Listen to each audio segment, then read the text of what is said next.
വസ്തുതയ്ക്ക് നിരക്കാത്ത ഒരു പ്രചരണം വന്ന സന്ദർഭത്തിൽ പ്രയാസപ്പെടുത്തിയതാണ് ഈ മരണകാരണം എന്നാണ് നാം എല്ലാം മനസ്സിലാക്കുന്നത്. യാഥാർത്ഥ്യം എന്തെന്നറിയാതെ വളരെ കൃത്യമായി ഇന്നത്തെ സോഷ്യൽ മീഡിയയും അതേപോലെ തന്നെ മീഡിയകളെല്ലാം ദുരുപയോഗം നടത്തുന്നു. ആ ദുരുപയോഗം നടത്തുന്നവർക്ക് മാത്രമേ ബാധകമുള്ളൂ ഞാൻ പറയുന്ന വാക്ക്. അതിന്റെ രക്തസാക്ഷിയായിട്ട് ഇപ്പോൾ ദീപക് മാറിയിരിക്കുക. ഇതാണ് നമ്മൾ പൊതുവെ ഇന്ന് കണ്ടുകൊണ്ടിരിക്കുന്ന ഒരു കാര്യം. സോഷ്യൽ മീഡിയ ഇന്ന് പുതിയ ശാസ്ത്ര സാങ്കേതിക രംഗത്ത് പൊതുസമൂഹത്തിനകത്ത് ഒട്ടേറെ ഉപകാരവും അതേപോലെ തന്നെ നമുക്ക് പുതിയ വിവരങ്ങൾ തരുന്നതിനും പുതിയ സംസ്കാരം ഡെവലപ്പ് ചെയ്യുന്നതിനും എല്ലാം ഉപകരിക്കുന്നുണ്ട് എന്ന് പറയുമ്പോൾ വളരെ ആപൽക്കരമായ ഇത്തരത്തിലുള്ള പ്രവർത്തനങ്ങളെ വളരെ ഗൗരവത്തിൽ കാണുകയും നിയന്ത്രിക്കുകയും ചെയ്യണം എന്ന് തന്നെയാണ് അഭിപ്രായം. ഒരു ദീപകിന്റെ മരണം മാത്രമല്ല, ഈ കാലയളവിൽ ഇത്തരത്തിലുള്ള ഒട്ടേറെ സംഭവങ്ങൾ ഉണ്ടായിട്ടുണ്ട്.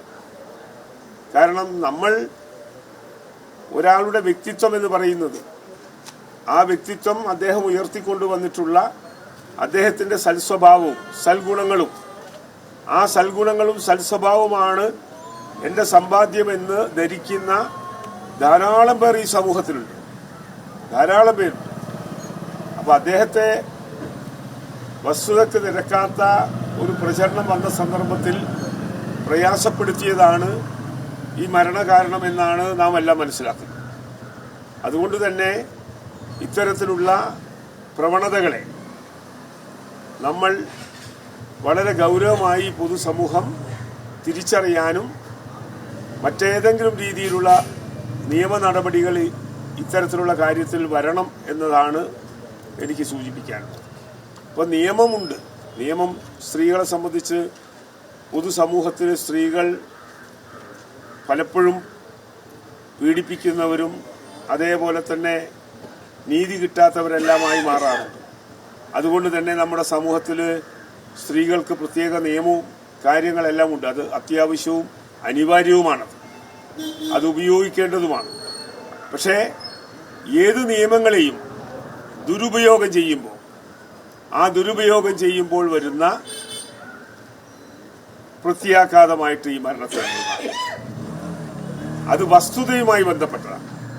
വസ്തുതയ്ക്ക് നിരക്കാത്ത കാര്യങ്ങൾ നിങ്ങളൊക്കെ തന്നെ പ്രചരിപ്പിക്കുമ്പോൾ നിങ്ങൾ കാണണം അതെനിക്ക് നേരെയാണെങ്കിൽ എന്താണ് അതിൻ്റെ ശരി, ഏതാണ് അതിൻ്റെ തെറ്റ് എന്ന തിരിച്ചറിവില്ലാതെ നാം എന്തും വിളിച്ചു കൂവുന്ന രീതി വരുമ്പോൾ ഉണ്ടാകുന്ന പ്രയാസങ്ങളും പ്രശ്നങ്ങളുമാണ് നമ്മൾ കണ്ടുകൊണ്ടിരിക്കുന്നത്.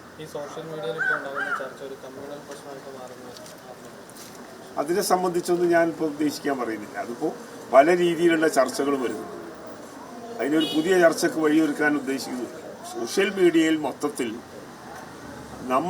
നമ്മുടെ സാമൂഹ്യ വളർച്ച, ശാസ്ത്ര സാങ്കേതിക വളർച്ച, അതിനനുസരിച്ച് നമ്മുടെ പുതിയ തലമുറയുടെ വികാസം, അവരുടെ തലച്ചോറിൽ വരുന്ന വികാസത്തിൻ്റെ ഭാഗമായിട്ടുള്ള ഡെഡിക്കേഷൻ, ഇതിനെല്ലാം സഹായകരമാകണമെല്ലാം.